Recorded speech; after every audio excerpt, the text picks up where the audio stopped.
I even cried with him. Then he said he needed to show me something. I foolishly followed him and he led me to an old warehouse. The moment we stepped inside, it was too late for me. There were 4 men waiting there, and Jake pushed me toward them. She's all yours. Give me my reward. I couldn't breathe. I was so shocked. I waited for Jake to say it was a joke, but he never did. My own brother sold me off for $250, a bottle of whiskey and pack of cigarettes. That was how cheap and irrelevant I was to him. I cried and begged and screamed.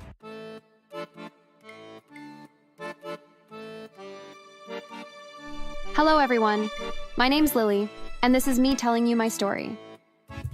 From the moment he could talk, my brother Jake was nothing but rude.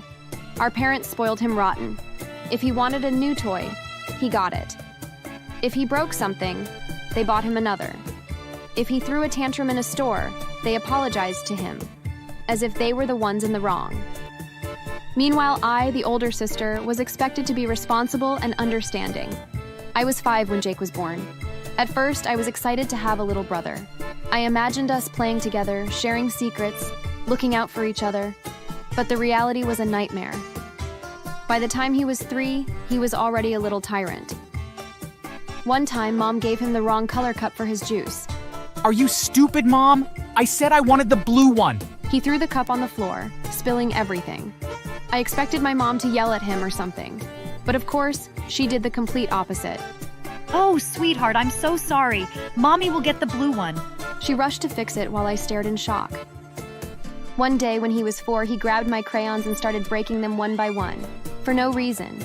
Jake, stop! Those are mine. Shut up, stupid. I can do what I want. Mom and Dad said everything in this house belongs to me. These crayons are mine. I dare you to stop me. I ran to tell my mom, expecting her to be reasonable and call him out or something. But the reverse was the case. Lily, don't be selfish. Just share with your little brother. He's a child. By the time Jake was 5, he had learned that he could do anything and get away with it. One day, he knocked over a vase and it shattered into pieces. Jake, why did you do that? You've destroyed it. I don't care if it's destroyed. Buy another one. Haha, this kid is something else. And that was it. They laughed and moved on from it. By the time he was 10, he started stealing money. Jake, did you take money from Dad's wallet? So what if I did? He'll get more. That's stealing. You shouldn't do such a thing. Well, I did it. Cry a river. When I told my dad, he just shook his head and laughed like I'd said a joke. He's just a kid. He doesn't know any better. I felt so angry, but there was nothing I could do about it. By 13, he was completely out of control. One day, I caught him hitting our dog, Toby.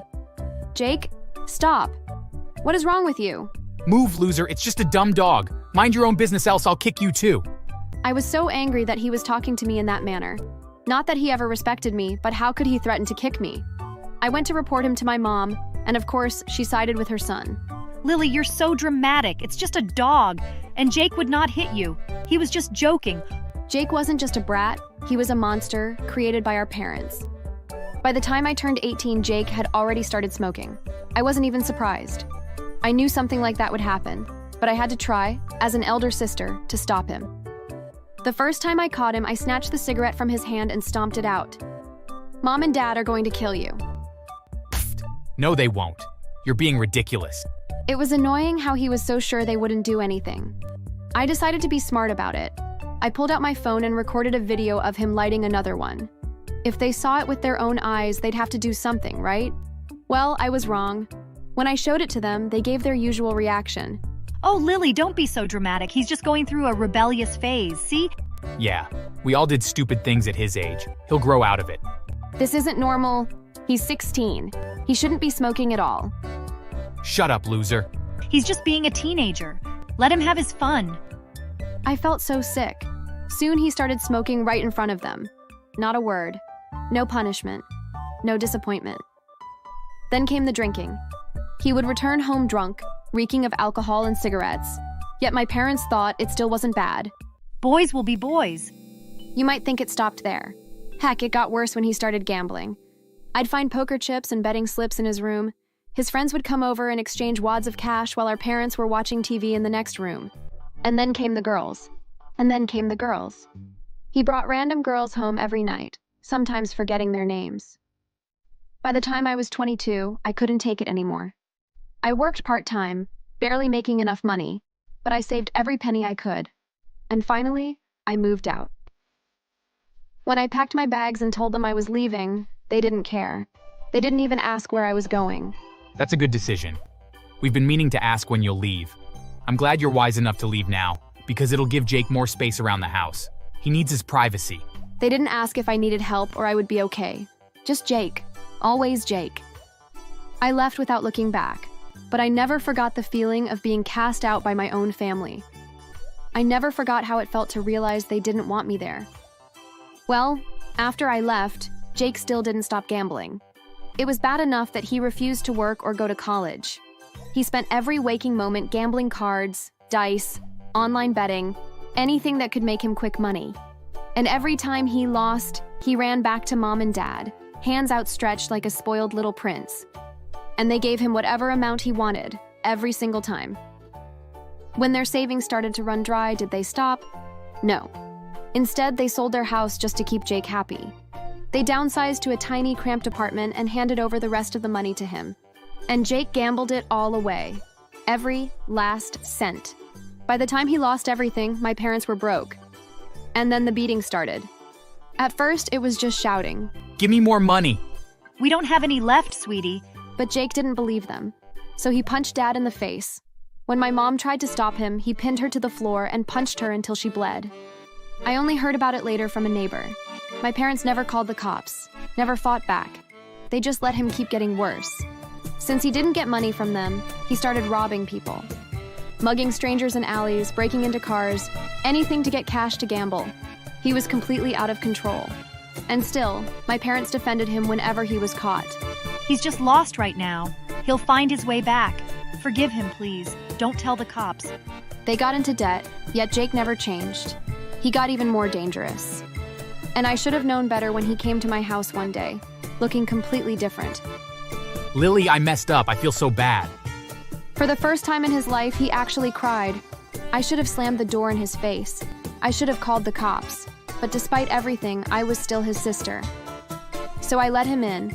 He told me how he regretted everything he did, and I comforted him. I even cried with him. Then he said he needed to show me something. I foolishly followed him, and he led me to an old warehouse. The moment we stepped inside, it was too late for me. There were 4 men waiting there, and Jake pushed me toward them. She's all yours. Give me my reward. I couldn't breathe. I was so shocked. I waited for Jake to say it was a joke, but he never did. My own brother sold me off for $250, a bottle of whiskey and pack of cigarettes. That was how cheap and irrelevant I was to him. I cried and begged and screamed, but before Jake could leave, 2 of the men grabbed him, and one of them pulled out a badge. You just led us to another criminal, Mr. Jake. Apparently, they were undercover cops and the deal was all a setup. Jake was immediately arrested, and I had to follow him to the station. Giving my statement at the police station was easier than I expected. The officers were kind and patient. They assured me that I wasn't in any trouble, that I was the victim, and that Jake would be locked away for a long time. When I finally left and returned home, my parents were there, disheveled, broken. It was clear they had already heard the news. Lily, how could you do this to your brother? You let them arrest your own flesh and blood. How could you? My brother who'd sold me off? It was crazy how I was the one getting blamed. I didn't answer them because I was too exhausted. I just walked past them and locked myself in my room. For the next few months, they did everything they could to fight his sentence.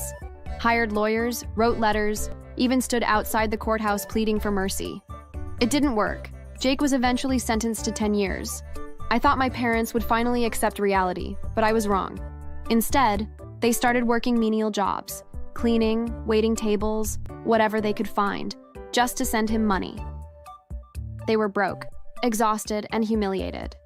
But did they ever stop? No. They continued to spoil him even while he was in jail. 1 year into Jake's sentence, he overdosed on drugs and died in his cell. When my mom called me, she was hysterical. Lily, he's gone. Jake is gone. Oh, my baby, I wish you died instead. I hate you so much. You killed him. I cut her off immediately. No, you and Dad killed him. You never disciplined him. You never stopped him when he did anything bad. right from when he was little. You let him destroy himself, and now he's dead. This is on you, Mom. Don't you dare pin it on me, because that dead son of yours was so cruel he sold me off for $250. Lily, please, don't speak so ill of him now. He was your brother. You're both my kids. No, don't call me your daughter now that your golden son is dead and rotting in hell. I don't have a mother anymore. Consider yourself childless, and please don't call me again. And then I hung up. I didn't go to Jake's funeral because he didn't deserve it. Instead, on the day of his funeral, I packed my things and moved to another town. A town where no one knew me and where I could finally start over. Fortunately, a year later, I found love. Dave was kind, gentle, and patient. He listened when I talked, wiped my tears when I cried, and never made me feel like a burden. His family welcomed me like I was one of their own. For the first time in my life, I knew what love felt like. When we got married, I felt whole. A few weeks later, I heard that since money was tight, my parents ended up investing in a business with the promise of huge returns, only to realize it was a scam. They were broke and had to beg on the streets. After a while, Dad was hit by a car while crossing the road, and since they never had money for treatment, he later died from complications. Mom is now alone, begging on the street, serves her right. When we had our first child, I knew I had finally broken free from my past. I made sure my mom heard about it. I wanted her to know I was happy. I wanted her to know I had a family, a real one. But I never let her see me or her grandchild, and I know that hurt her more than anything. Thanks for watching. You will care, because you're going to help him. I laughed, but before I could shut the door, my mother's voice rang out sharp and desperate. He's dying, Kate. Unfortunately, he got involved with drugs and got addicted. His heart and lungs are failing. I hesitated, not because I cared about Damian, but because I was shocked. Damian had become a drug addict? Wow. And why exactly do you think that's my problem? You really are ungrateful, after everything we did for you. Did for me? You mean kicking me out? Mocking me for years? Calling my son an imbecile? You mean that? My mother waved her hand dismissively, as if brushing away my words. Enough of your self-pity, Kate. Damian needs a heart and lungs. Then get him a donor. Why are you telling me? What does that have to do with me? Do I look like a doctor to you? In case you both forget, you refused to send me to college. Are you done yapping? Anyway, it has to do with your son, not you. Don't let yourself feel all special. Let's be honest, Kate. That boy will never be normal. He'll never have a real life. He can't function properly, and he'll always be a burden on you, and he's your brother. You should be willing to make the sacrifice. Sacrifice? What are you talking about? We need Noah's heart and lungs. Sacrifice your son for our son, for your brother. I felt so disgusted immediately. They weren't asking. They were demanding.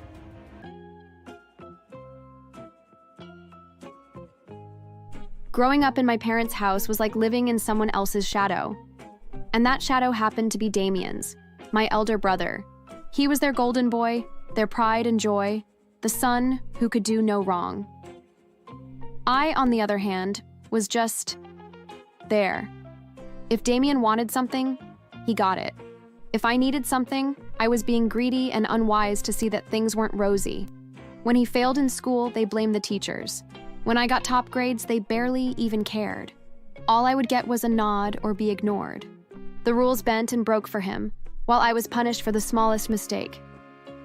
I learned young that I wasn't wanted. By the time I turned 16, my parents started pushing the idea that I should find a husband soon. Not for my own happiness, of course. They just didn't want the burden of raising a daughter. I wasn't an investment to them like Damian was. Their future lawyer, as they'd say. I was just another mouth to feed. It became unbearable when I turned 18. They told me I needed to move out, get married, find a job, do anything that would take me off their hands. They didn't say the same to Damian, of course. He was their future. He had all the time in the world to figure things out, while I was just excess baggage. I didn't argue. I knew there was no point. So I finally left when I was 21. I married the first man who treated me with kindness. Alex. He wasn't rich, but he was good to me, and that was more than I ever had at home. I thought, Maybe, for the first time in my life, I could be happy. But my parents never left me alone. They didn't check in on me, didn't care if I was struggling, until they found out I wasn't pregnant right away. That was when they suddenly had something to say. They started calling me regularly, only to ask silly questions. What's wrong with you? You've been married for a year and still nothing? Are you barren or something? They laughed like it was a joke, but I knew the truth behind their words. In their eyes, I was failing at the one thing a woman was supposed to do, which was to provide children. Damian, of course, had already gotten into law school. My parents' shoulders were so high whenever they boasted about it. Meanwhile, I was being mocked, belittled, treated like I was broken because I hadn't had a child yet. It hurt more than I wanted to admit. Every family gathering I managed to attend turned into the same conversation. My mother would sigh and shake her head dramatically whenever someone mentioned babies. My father would pat Alex on the shoulder and tell him it wasn't too late to find a real wife. Damian, smug as ever, would smirk and make some crude joke about how I must not be trying hard enough. I stopped going to family gatherings. Alex told me to ignore them, but how could I? They had spent my entire life making me feel worthless, and now they had found a new reason to do it. Then, one day, everything changed. After 3 years of marriage, I finally got pregnant. Pregnancy was supposed to be a beautiful journey, but for me, it was filled with anxiety. Not because I doubted my ability to be a mother, but because I knew my parents were watching, waiting for any reason to tear me down. When I gave birth to my son, Noah, I felt pure, unconditional love. He was perfect in my eyes, with his tiny fingers wrapping around mine. I promised, right then and there, that I would be everything to him that my parents had never been to me. But life had its own plans. As Noah grew, it became clear that he was different. He was diagnosed with autism when he was 2, and soon after, doctors told us that one of his legs was shorter than the other. He would need therapy, special care, and maybe even surgery in the future. It didn't change how I felt about him. He was my son, my light, my whole world. But when my parents found out, their reaction was exactly what I feared. They called me, laughing at me.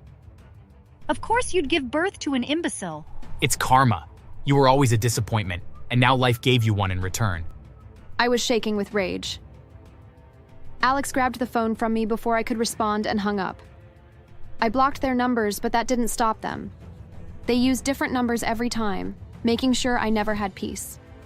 They'd send me pictures of disabled children with captions like, "You can relate to this now, can't you?" A burden raising a burden. How fitting. I wanted to ignore them, but every new message felt like a fresh wound. Alex told me to stop looking at them, to let it go, but how could I? These were my own parents, the people who were supposed to love me. Then, one day, they took it further. There was a knock at the door. I wasn't expecting anyone. Alex went to check.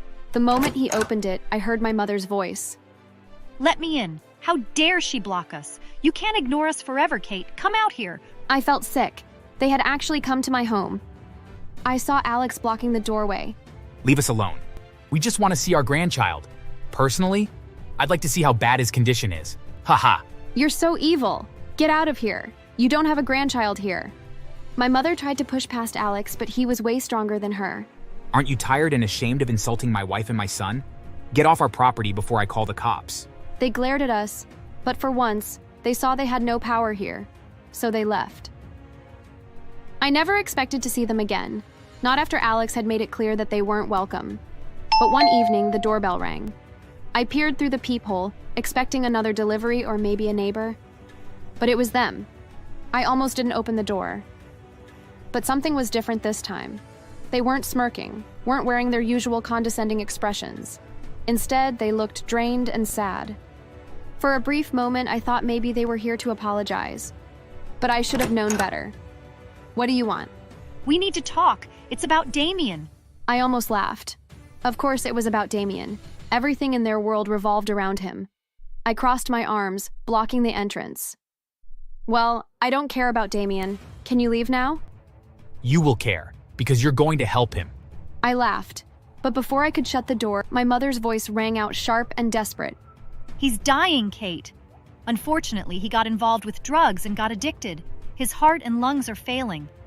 I hesitated, not because I cared about Damian, but because I was shocked. Damian had become a drug addict? Wow. And why exactly do you think that's my problem? You really are ungrateful. After everything we did for you. Did for me? You mean kicking me out? Mocking me for years? Calling my son an imbecile? You mean that? My mother waved her hand dismissively, as if brushing away my words. Enough of your self-pity, Kate. Damian needs a heart and lungs. Then get him a donor. Why are you telling me? What does that have to do with me? Do I look like a doctor to you? In case you both forget, you refused to send me to college. Are you done yapping? Anyway, it has to do with your son, not you. Don't let yourself feel all special. Let's be honest, Kate. That boy will never be normal. He'll never have a real life. He can't function properly, and he'll always be a burden on you. Damian, on the other hand, has a future. He's our son, our real child. And he's your brother. You should be willing to make the sacrifice. Sacrifice? What are you talking about? We need Noah's heart and lungs. Sacrifice your son for our son, for your brother. I felt so disgusted immediately. They weren't asking. They were demanding. Like it was the most natural thing in the world. You want me to kill my son? I can't believe you both. Oh, don't be dramatic. He's not useful to anyone, Kate. Damian is. The boy himself will be happy if you cut his miserable life short. I wanted to slap them, but instead I slammed the door in their faces. They wouldn't leave me alone.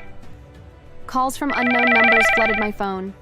If anything happens to Damian, it's your fault, you selfish witch. His blood will be on your hands. I laughed at them. They thought I cared? Damian was nothing to me, just like me and my son were nothing to them. 3 months passed. No donor ever came. Damian rotted in his hospital bed until his body gave out and he passed away. My parents buried him in a grand funeral, wailing like they hadn't enabled his destruction. I didn't attend, not even a single condolence text. Then, 2 weeks later, they showed up at my doorstep again. I expected more insults, more blame. Instead, they laughed at me like they'd won something. You lost, Kate, and you'll always lose. Damian is gone, but his blood lives on. He got a girl pregnant before he died. Our grandchild is coming, and unlike your little imbecile, this child will be perfect. They left after that, looking triumphant. But fate had other plans. Damian's child was born a true imbecile, worse than anything they'd mocked my son for. The baby couldn't move, drooled endlessly, and was completely unresponsive. The mother vanished, leaving my parents with the burden. And that was when they came crawling back to me. They stood outside my house, their arrogance shattered. The same people who had spat on my son now begged me to teach them how to care for their blessed grandson. I decided to play along. I pretended to forgive them, luring them in with sweet words and empty smiles. Alex had just landed a high-paying job abroad, one that came with a mansion. Before we left, I convinced my parents to sell their house and invest all their money into a business I owned, without them knowing it was mine. As a result, they became penniless and had no choice but to move into my house. I'll send you money once we settle in. You won't have to worry about a thing. They fell to their knees, thanking me like I was their savior. The next day, Alex, my son, and I boarded a plane and never looked back. By then, I was 3 months pregnant, but I never told them. I changed my number. Unknown to them, Alex had already sold the house. A week after they moved in, the new owners arrived, and my parents started hurling insults at them. The owners left, but later returned with 3 men who beat my parents and threw them onto the streets, their helpless grandson in their arms. Meanwhile, I gave birth to a healthy baby girl abroad. My son's legs were corrected through surgery at 5, allowing him to walk normally. His autism? It was mild. No one even noticed unless we told them. As for my parents, they reached their lowest 3 years later. Broke, starving, and desperate, they tried selling off their disabled grandchild. Fortunately, they were caught, arrested, and sent to jail. The government took their grandchild, but she died months later. When the inmates learned about my parents' crimes, they made their lives a living hell. My parents were nicknamed baby sellers. Inmates forced them to perform humiliating tasks for small favors, like barking like a dog just to get a piece of bread. They were assigned to clean toilets and serve other prisoners. The worst part? The guards saw everything but turned a blind eye. Serves them right. Thanks for watching. Make sure to subscribe and leave a comment down below saying, "I subscribed," and we'll do our best to reply to your comment.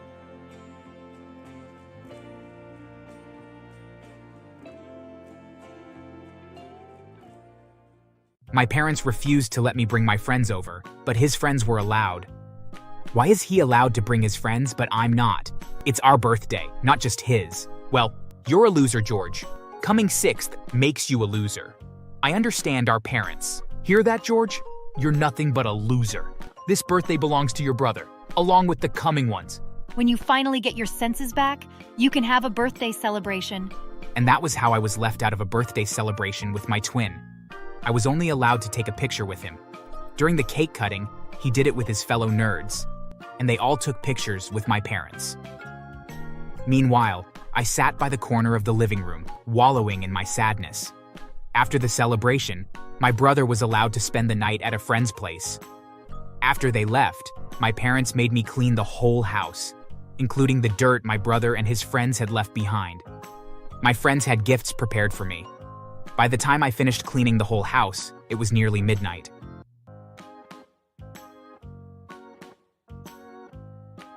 Hello? My name is George, and I'm 29 years old. I was born as a twin. We were both treated equally while we were toddlers, but once we got into junior high school, it changed. I wasn't so interested in education, so I simply did my best. However, my brother seemed obsessed with being a genius, so he took it seriously. My parents noticed the difference between us and immediately diverted their love and attention to my twin brother alone. Whenever we returned home with our results, they would face my twin and praise him for doing well, while I was left to myself. They stopped getting us matching outfits. While my brother wore designers and all, I was made to wear regular clothes. Many times they took him shopping and left me all alone at home. Because my brother was so hell-bent on making them continuously proud of him, he never made friends. At school, he was always alone, facing his books. And at home, he was either on his books or having naps. Me, on the other hand, believed in making friends. My parents thought I was irresponsible for making friends and not being a genius like my brother, even though I always maintained being in the top 5. You stupid child! Your brother is studying hard in his room and all you can think of is going off to your friend's place? Are you gonna waste your life with those friends of yours? Or are you going to get back in and start studying? I turned and headed back in. Forcefully, I grabbed my books and began going through them. However, before I could finish the second one, I fell asleep.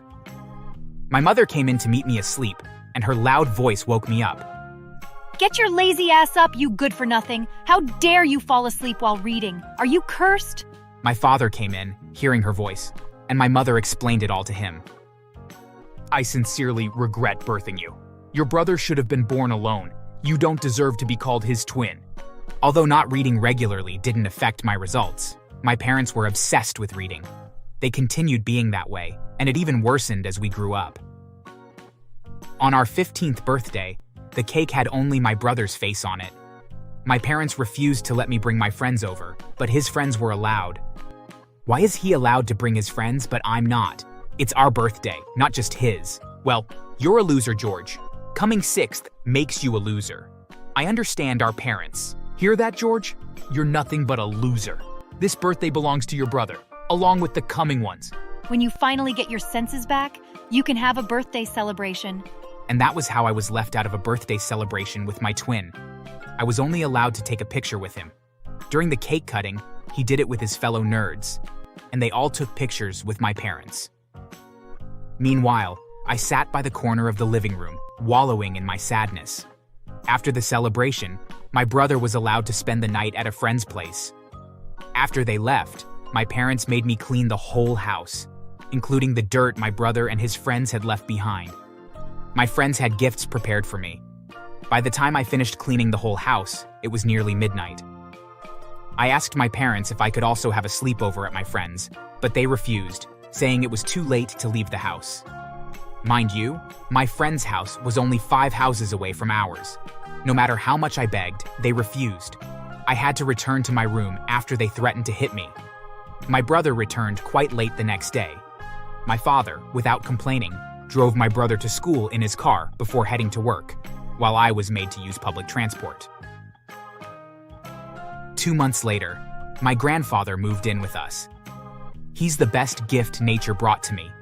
Barely a week with us, and he noticed the favoritism going on. One day, while we were having dinner, he brought the issue up. My father was quick to defend himself. He's just a member of the family to us, Father. Nothing else. He's proven that he doesn't deserve to be part of us. Yes, Grandpa. Could you believe that George came 6th?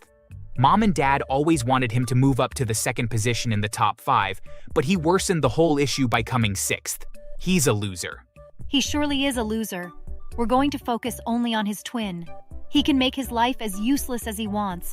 All he knows is to go over with friends and try to cook. That's the craziest part, Grandfather. It is. I don't think he's ready for life. So, we're gonna take care of only his brother, our very good son. I could see the look of surprise in my grandfather's eyes as his fork dropped from his hands. You're treating your child this badly because he came 6th? Meanwhile, I checked the photo album, and for their 15th birthday celebration, I could only find one of George's pictures. What happened? Oh, I celebrated it with my friends, Grandpa. Since George took 6th, we thought we shouldn't celebrate him.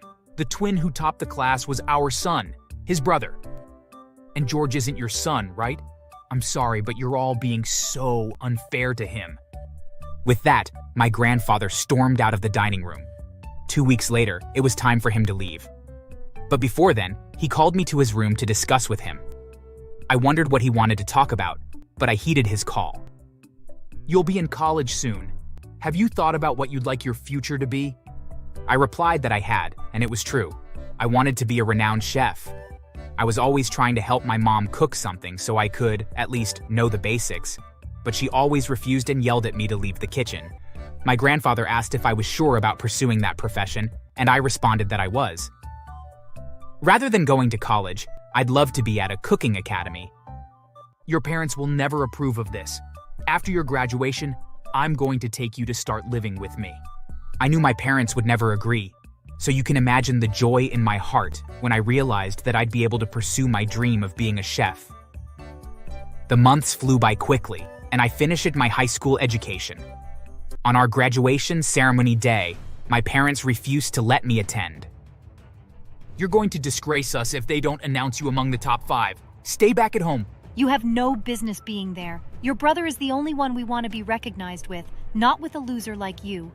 Have fun alone at home, bro. I was sad, but there was nothing I could do. I had a small phone, even though my brother had a huge and expensive one. I texted my friends and told them I won't be able to attend. They were sad, but I assured them that I was fine. I called my grandfather and told him about it. He asked me to get my things ready so that he would come take me the next day. I was tired of having to endure their mistreatment, so I quickly packed all my things in 3 boxes. The moment I finished, I heard loud noises from outside the house. As I walked out to check, I found some hefty men bringing a newly bought car in with decorations around it. I needed no magician to tell me the car was my brother's. When they returned home, it was confirmed that it did belong to my brother. While I stood there and watched, they all celebrated him. The car's key was handed to him, and he was allowed to leave with his friends in the new car. My parents finally walked into the house, not saying a word to me. I decided to speak first. Grandpa asked me to pack my things. He'd be coming down to take me tomorrow. Well, good for you. We don't need you here. I'm glad he's taking you away. I was hurt by their words, but I didn't say a word. The next day, as promised, my grandpa came over to the house and took me. I'm taking him to Italy. You both can focus on the twin for all I care, but you'll surely miss him. Miss him? Never. Please take him away. Yes, take him. No one sees him worthy enough in this house. Matter of fact, I'm tired of seeing his face every day, and I'm sure my husband and son are too. My grandfather, without exchanging words with them, left the house with me. We relocated to Italy, where he registered me into the best cooking academy. We both got new jobs to help us push through together. While working hard at my job, I channeled the same energy into the academy. Within 2 months, I was regarded as the best student by the top chef herself. I graduated after 3 years, and I was given a position at the academy to be a tutor. I did my job as diligently as I could. I'd found my place, so I ensured to do my best. With the money I made, I was able to relocate my grandfather and I into a better apartment. I also stopped him from working and put him on a monthly salary. After a year, I opened my first restaurant. Once it began doing well, I began my college education to get a degree in marketing. During these years, we heard nothing about my parents and brother.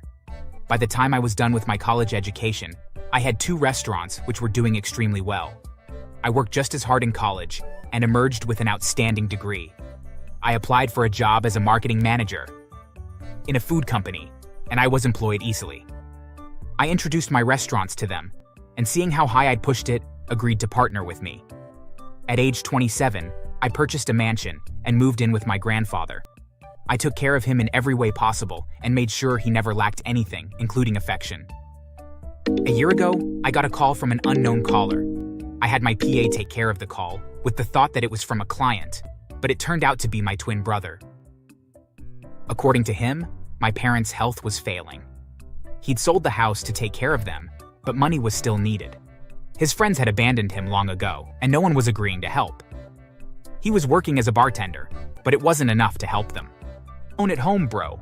I've heard how rich you are. We're your family. I want you to forget the past and help us. Also, put me in charge of your restaurants. I'm more brilliant than you, and I'll make it even better. He still had his ego and the entitlement my parents had planted in him. Anyway, I refused to help him and told him I wanted nothing to do with them before I hung up. Reaching home, I told my grandfather about it, and he made me promise to not help them. Of course, I had no plan to. A few months later, my brother called again to inform me about the death of my parents. This time, he was a little humble and begging for a job, but I still refused. Go get a job with your perfect brain and stop calling me who you considered nothing but a loser, I warned, and that was the last time I heard from him. I later found out my brother was serving time in jail. From what I hear, the police got a tip that he sold drugs and searched his house. 2 kilos of it was found, and he was taken to jail. Apparently, he started taking drugs and selling it to make ends meet, but that only landed him in jail serves him right. Thanks for watching.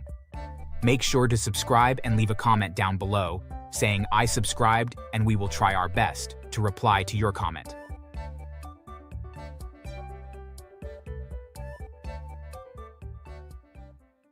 I didn't fit their image. By the time I was 8, their mistreatment escalated. They stopped taking me to doctors, claiming the treatments were too expensive.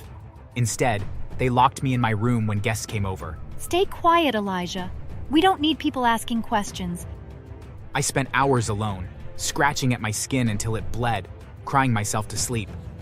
School was no better.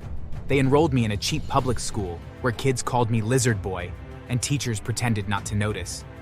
My parents never defended me. They blamed me for the bullying. If you didn't scratch so much, they wouldn't tease you. Control yourself. The final blow came when I was 10. My condition worsened, and my parents decided I was too much trouble. One night, they packed a small bag with my clothes and drove me to a rundown orphanage on the edge of town. You'll be better off here. We can't keep dealing with this. It's for your own good, Elijah. Don't make a scene. I begged them to take me back, tears streaming down my face, but they didn't even look at me. They handed me over to a tired-looking woman and drove away.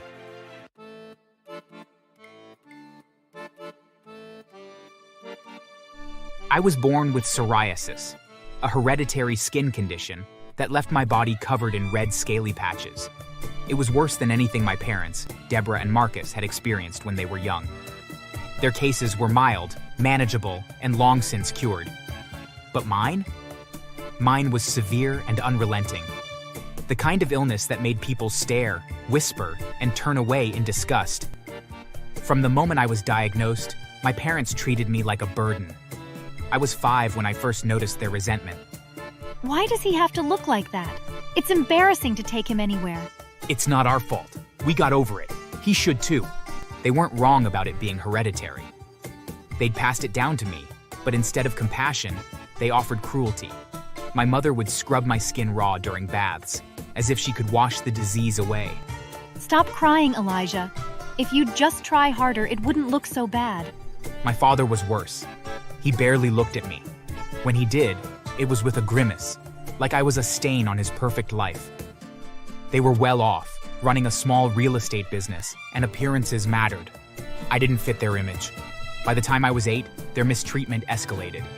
They stopped taking me to doctors, claiming the treatments were too expensive. Instead, they locked me in my room when guests came over. Stay quiet, Elijah. We don't need people asking questions. I spent hours alone, scratching at my skin until it bled, crying myself to sleep. School was no better. They enrolled me in a cheap public school where kids called me Lizard Boy and teachers pretended not to notice. My parents never defended me. They blamed me for the bullying.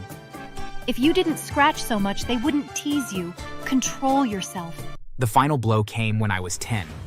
My condition worsened, and my parents decided I was too much trouble. One night, they packed a small bag with my clothes and drove me to a rundown orphanage on the edge of town. "You'll be better off here. We can't keep dealing with this." It's for your own good, Elijah. Don't make a scene. I begged them to take me back, tears streaming down my face, but they didn't even look at me. They handed me over to a tired-looking woman and drove away. I stood there, clutching my bag, watching their taillights disappear. That was the last I saw of them for years. The orphanage was cold and strange, but it was better than home. At least no one pretended to love me while hating me. I kept to myself, hiding my skin under long sleeves, but the other kids still noticed. The taunts followed me, though they were less vicious than at school. A year later, everything changed. A couple, Sarah and Daniel, visited the orphanage looking to adopt. They were in their late 30s, kind and very gentle. Unlike others who came before, they didn't flinch when they saw me. Sarah knelt down and smiled. Hi, Elijah. I'm Sarah. Would you like to tell me about yourself? I was shy and guarded, but her warmth disarmed me. Daniel joined her with his gentle eyes. They didn't stare at my skin or ask invasive questions. They just listened to me speak. After a few visits, they asked if I'd like to live with them. I said yes. I was terrified but hopeful. Sarah and Daniel were everything my parents weren't. They took me to specialists, paid for treatments, and never made me feel like a burden. They continued trying to get me cured. When I scratched my skin in frustration, Sarah would hold my hands and tell me stories to distract me. You're stronger than this, Elijah. We'll get through it together. Daniel helped me with schoolwork, encouraging me to dream big. They enrolled me in a better school, where teachers cared and the kids were kinder. My psoriasis didn't vanish, but with proper care, it became manageable. More importantly, I felt loved. By the time I got into high school, I'd found my calling. I wanted to be a doctor, a dermatologist.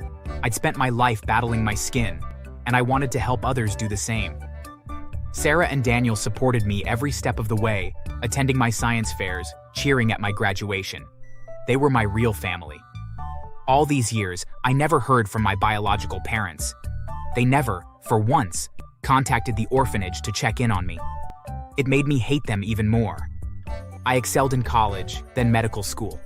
By my late 20s, I was a rising star in dermatology, known for innovative treatments and a compassionate bedside manner. I opened my own clinic, and soon, my name was in medical journals and on TV. Life was good. I thought I'd left my past behind, but then my parents showed up unexpectedly. I was 32.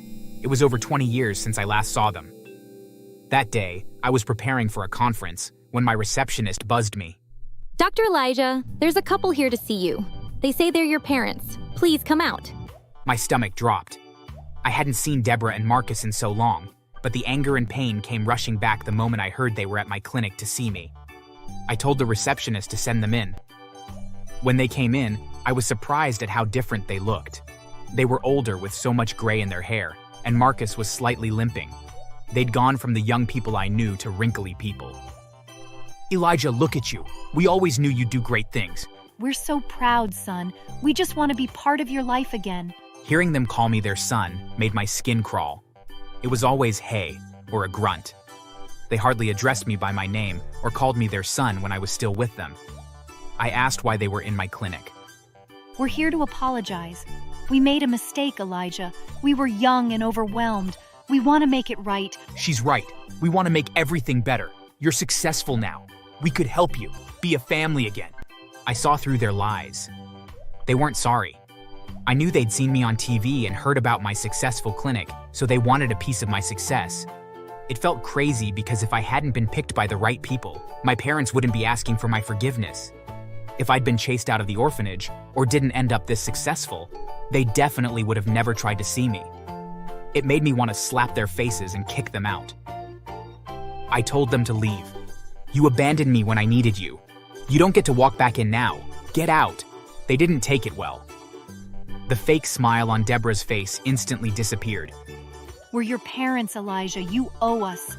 Don't make this harder than it needs to be. You're being delusional if you think I owe you anything. You're both so shameless and stupid. If you don't get out of my office right now, I'll call the security and have you both thrown out. They left, but I knew they weren't done.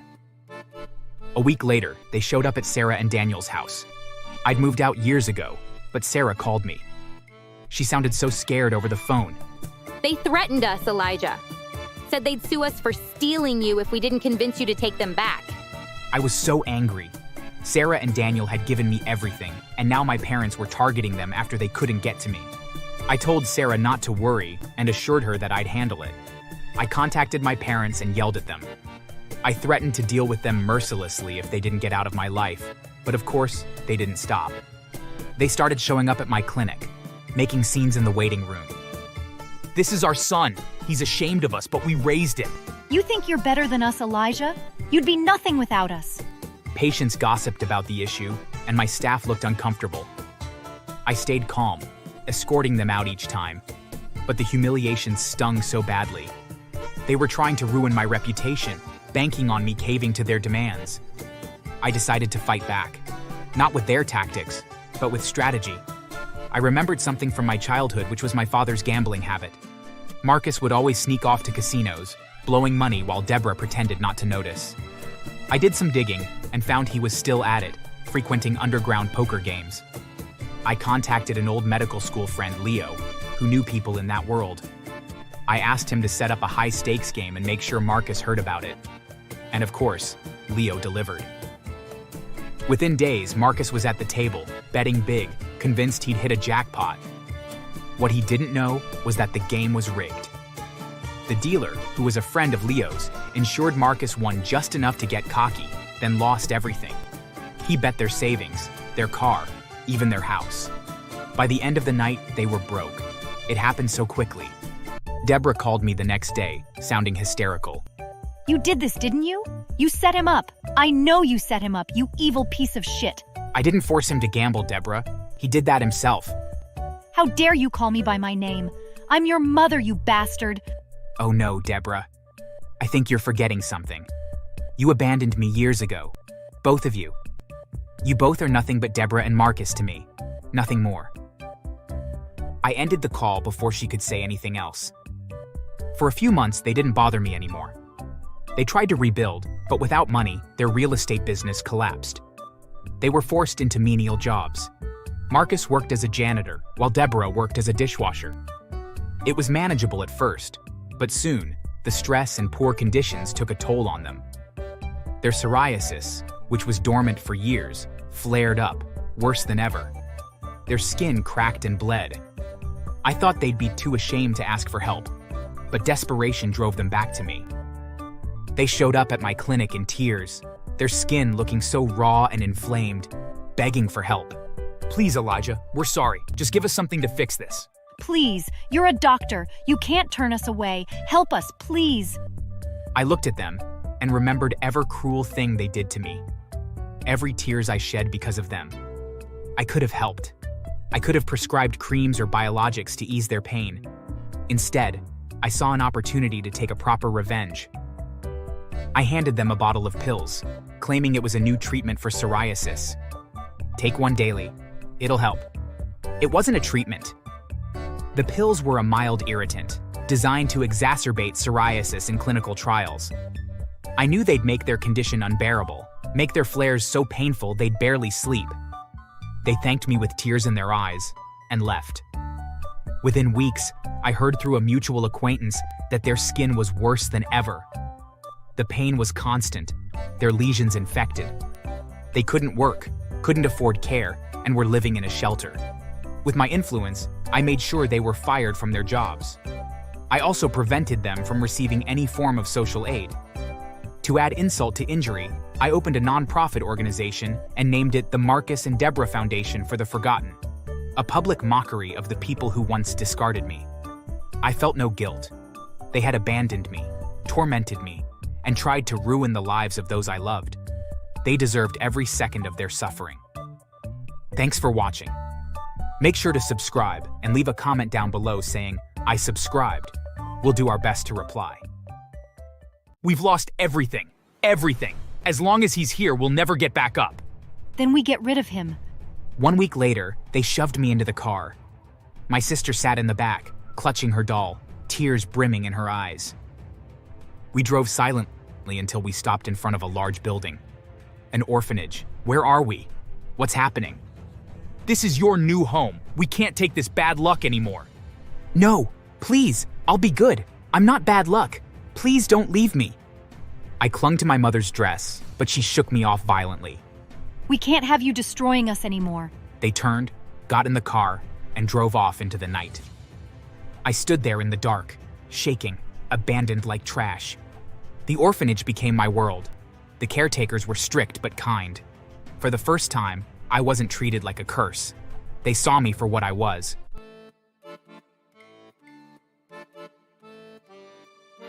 From the very moment I could understand words, I knew I was different. Not just because of my pale skin, white hair, and eyes that squinted at the sunlight, but because of how my parents looked at me. Like I was a mistake. Like God had played some cruel joke on them. They never said, "We love you." Instead, they said things like, "Look at him. He doesn't even look like one of us. He looks disabled." Don't stand too close to him. People will think something is wrong with our bloodline. I grew up hearing those words. And let me tell you, when you hear it enough times, you start to believe it. My parents treated me like a curse they had to carry. If my sister had a school play, they went, cheered, and bought her flowers. If I had a recital, they didn't show up. If family friends visited, they told my sister to come out, dressed her in her best clothes, made her sing songs and show her drawings. Me? I was told to go to my room and not embarrass them. I remember one day when I was about 10. It was a bright Saturday, and my sister was getting ready for a trip to the zoo with Mom and Dad. I came out in my little jacket, hopeful. "Can I come too?" "I promise I'll stay quiet. I love animals." No, you'll scare people. Stay home. Yeah, what will people think if they see us with you? A family of freaks? I felt my stomach drop. My sister looked at me with pity, but said nothing. They left without me, and I sat on the porch steps until evening, listening for their car, tears drying on my cheeks. This was my life, a life of being hidden, mocked, humiliated. They didn't introduce me to neighbors. They didn't take me to church. They didn't even want me in family photos. Then my parents' business started going down, and I was blamed for it. Ever since this boy was born, our business has gone down. We keep losing money. This is no coincidence. Maybe it's true. Maybe he's the reason we're cursed. At first, I thought it was just anger talking, but they truly believed it. They read old superstitions online, listened to gossiping neighbors. Some fool even joked that albinos brought bad luck if you kept them in your home. That joke became my reality. Every time something went wrong, Dad lost a deal, Mom misplaced money, the car broke down, I was the scapegoat. You see? Look at him.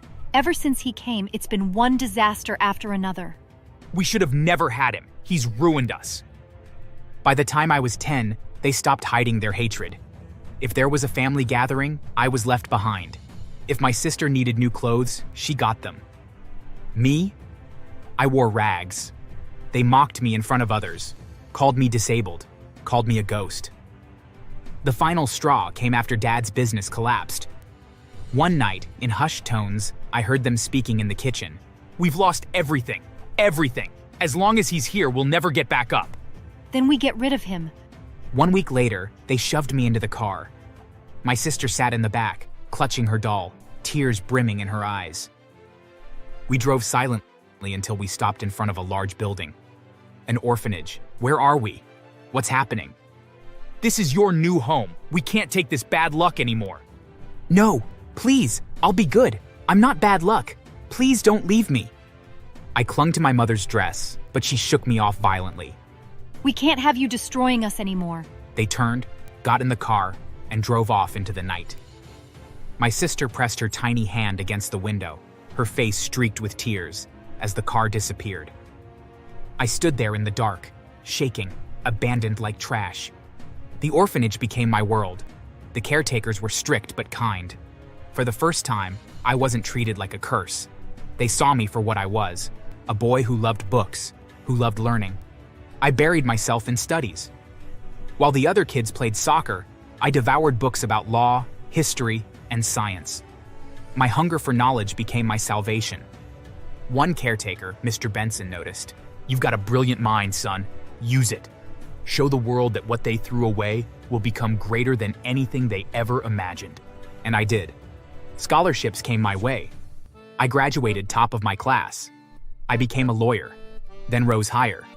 Years later, I stood proud in the black robes of a judge. The boy abandoned in the night was gone. In his place was a man with power. Then fate brought me the sweetest twist. One morning, I walked into my courtroom. The clerk handed me the file. I flipped it open and froze. It was them, my parents, older, weaker, but unmistakable, charged with reckless driving, leaving the scene of an accident. They had sped through a red light, drunk, and hit a young boy.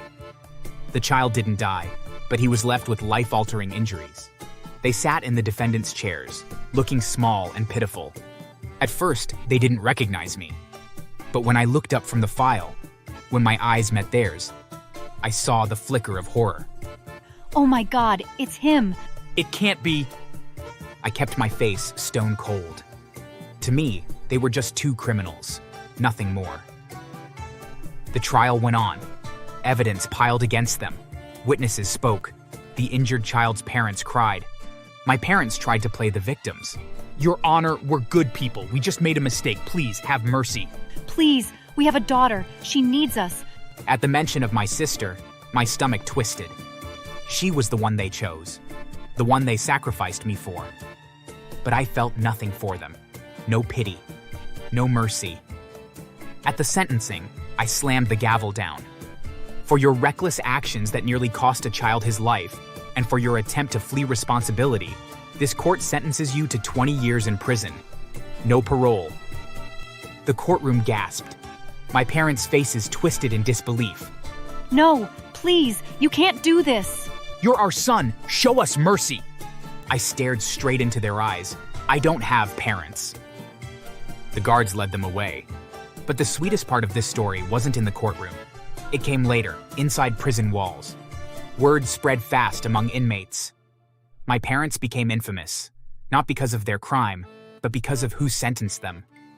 In the cafeteria, inmates jeered. "Hey, aren't you the ones Judge X threw in here? That's the best judge out there. Fair with everyone else. But when it came to you two, damn, he buried you. Man, my sentence is lighter than yours, and I actually stabbed someone. Guess it pays not to abandon your kids, huh?" The laughter echoed in the prison halls, and my parents shrank smaller with every word. For once, they felt what I had felt all my life: humiliation, rejection, being despised. As for my sister, I reached out to her years later. She wasn't to blame. She was just a child too. We speak now, carefully, politely. We're cool, but I'll never forget, and I'll never let myself be that vulnerable again. My parents? They're still rotting in prison, mocked by the very people they thought they were better than. Remembered not as victims of bad luck, but as criminals who abandoned their own flesh and blood. And me? I'm still here. The albino boy who became the judge. The curse that turned into justice. So yeah, if you liked this story, don't abandon me like they did. Hit that like button, smash subscribe, and leave a comment. Otherwise, I might just sentence you to 20 years of bad Wi-Fi.